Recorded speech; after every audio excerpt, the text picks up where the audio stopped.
ওসমান হাদি হত্যা মামলার প্রধান আসামি ফয়সাল সহ দুজন ভারতে গ্রেফতার। ইনকেলাব মঞ্চের আহ্বায়ক শরীফ ওসমান বিন হাদি হত্যা মামলার প্রধান আসামি ফয়সাল করিম মাসুদ ও তার সহযোগী আলমগীর হোসেনকে গ্রেফতার করেছে ভারতের পশ্চিমবঙ্গ পুলিশের স্পেশাল টাস্ক ফোর্স।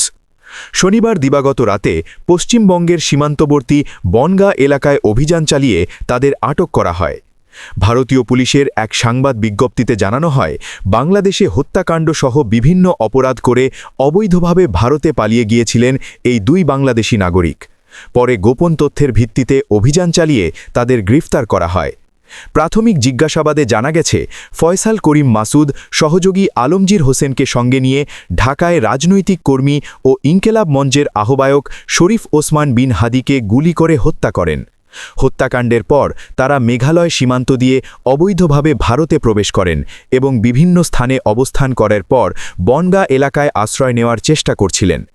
উল্লেখ্য, গত বছরের 12ই ডিসেম্বর ঢাকার পুরানা পল্টনে রিকশায় থাকা অবস্থায় দুর্বৃত্তদের গুলিতে গুরুতর আহত হন শরীফ ওসমান হাদি। পরে উন্নত চিকিৎসার জন্য সিঙ্গাপুরে নেওয়া হলে 18ই ডিসেম্বর তিনি মারা যান। এ ঘটনায় আটক দুইজনকে আদালতে হাজির করা হয়েছে এবং তাদের পুলিশি হেফাজতে নিয়ে তদন্ত চালানো হচ্ছে।